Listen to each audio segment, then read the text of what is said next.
6 గ్యారెంటీలు ప్రభుత్వం ఏంటంటే అధికారంలోకి రాకముందు 6 గ్యారెంటీలు అని చెప్పింది. ఇప్పటికే మహాలక్ష్మి పథకం కింద బస్సులని స్టార్ట్ చేసింది. గృహజ్యోతి కింద 200 యూనిట్లు ఇస్తుంది, సిలిండర్ ఫ్రీ ఇస్తుంది, రైతులకు భరోసా ఇస్తుంది.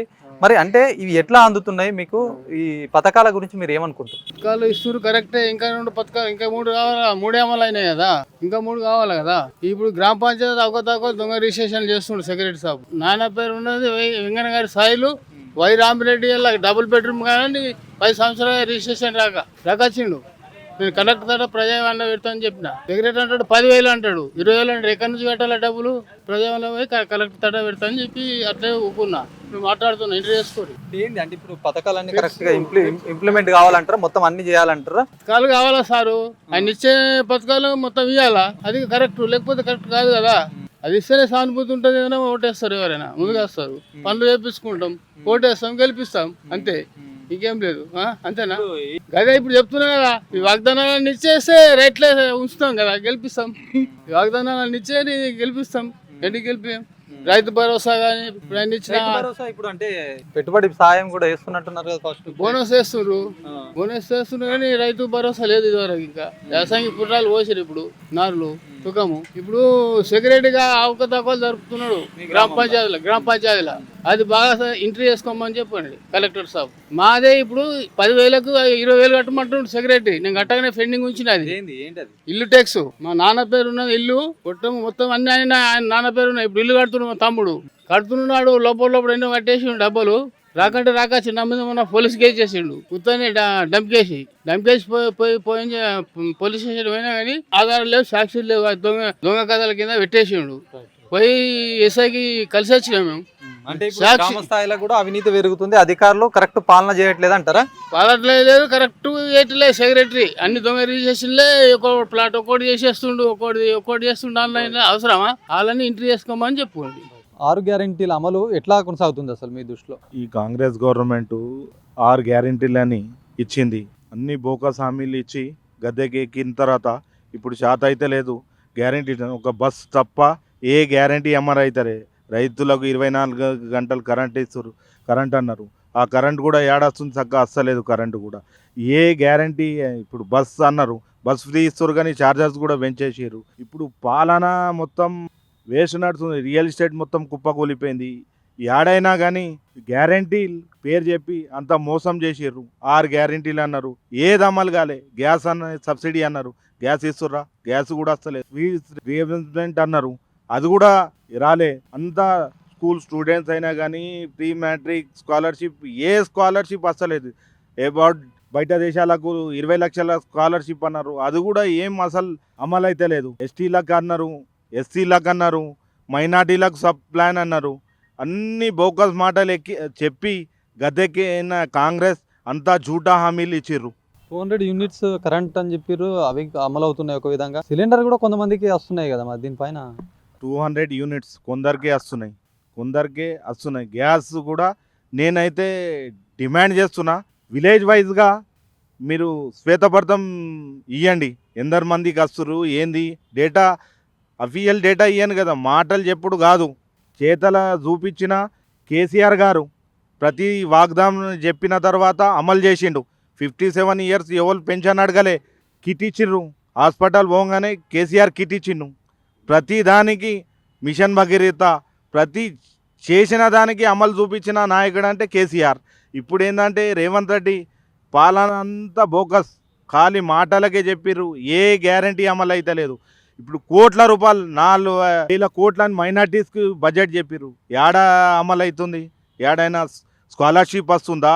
లేకుంటే ఏం అమలు అవుతుంది? ఆఫీస్లో పోతే ఆఫీసర్లు అంటున్నారు బడ్జెటే లేదు, మేమేం చేయాలంటారు. ఇటువంటి కాంగ్రెస్ పాలన నడుస్తుంది. ఇప్పుడు చెప్పండి, అసలు అర్బన్లా పరిపాలన ఎట్లా ఉంది? ఇప్పుడు బీజేపీ గతంలో ఉన్నటువంటి బీఆర్ఎస్ పాలన తర్వాత ప్రస్తుతం ఎమ్మెల్యే చేంజ్ అయ్యారు, ప్రభుత్వం చేంజ్ అయింది, ప్రస్తుతం ఇక్కడ బీజేపీ ఎమ్మెల్యేగా ఉన్నారు. అంటే ఆ కాలనీ సమస్యలపైన ఏమైనా దృష్టి పెడుతున్నారా? అసలు పరిపాలన ఎట్లా సాగుతుంది? పరిపాలన చూడండి, మొత్తం ఏడైనా కానీ మున్సిపల్ పరంగా చెత్త ఎవరు తీసేట లేరు. ఏ శానిటైజర్ వర్క్ అయినా కొంచెం ఒక లైట్ కూడా పెట్టే స్తోమతి లేదు. ఎమ్మెల్యే గారు ఉన్నారు, ఎమ్మెల్యే గారు గెలిచిన ఆయన చేతిలో ఏం లేదు. ఇప్పుడు బీజేపీ ఎమ్మెల్యే మొత్తం కాంగ్రెస్ ఉన్నది. కాంగ్రెస్ వాళ్ళు మెయిన్ ఎవరైతే పెద్ద లీడర్లు ఉన్నారో వాళ్ళు వచ్చి ఎవరు స్పందించే లేదు ఏడైనా కానీ ఇంతకుముందు బీఆర్ఎస్ గవర్నమెంట్లో అప్పుడు చూడండి లైట్లు అయినా కానీ ఏదైనా కానీ కోట్ల రూపాయలు ఇచ్చి అభివృద్ధి చేసిర్రు. ఇప్పుడు ఒక రూపాయి ఒక డివిజన్కి ఒక రూపాయి ఇవ్వలేదు. ఎమ్మెల్యే ఉన్నారు, మొత్తం ఈ నియోజకవర్గాన్ని అభివృద్ధి చేయాల్సినటువంటి బాధ్యత ఆయన పైన ఉంటుంది. ఎన్నో హామీలు ఇచ్చి ప్రస్తుతం ఇట్లాంటి పదవిలో కొనసాగుతున్నారు. మరి ఎమ్మెల్యే చేతిలో లేకుండానే ఎమ్మెల్యే అయినారు అంటారు. ఇప్పుడు అధికారం ఏ వాళ్ళైతే కాంగ్రెస్ గవర్నమెంట్ ఉన్నదో ఇప్పుడు బీజేపీ ఎమ్మెల్యే ఉన్నాను.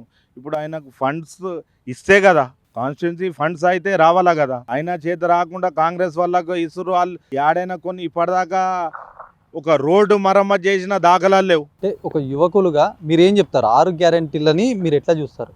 రాష్ట్రంలో పెద్ద పెద్ద కథలు చెప్పి ఎలక్షన్ ఎన్నికల్లో పెద్ద పెద్ద కథలు చెప్పేసి ప్రజలకు మబ్బబెట్టి అధికారంలో వచ్చిన కాంగ్రెస్ ప్రభుత్వము, ఈ రేవంత్ రెడ్డి ప్రభుత్వము పైన పటారం లోనా లుటారం అన్నట్టే ఉన్నది. ఏదైనా మా ప్రజలు ప్రశ్నిస్తే మాత్రం ఆయన మా దగ్గర బడ్జెట్ లేదని చెప్పేసి నియోజకవర్గ ఎమ్మెల్యేలు చెప్తుర్రు, నాయకులు చెప్తుర్రు, ప్రతి ఒక్కరి నోట అదే మాట ఉంది. ఏంటంటే అసలు పట్టించుకోవడే నాడుతుడు లేదు. ఎన్ని సమస్యలు, ప్రతిరోజు సమస్యలు తలెత్తుతున్నాయి గ్రామాలలో.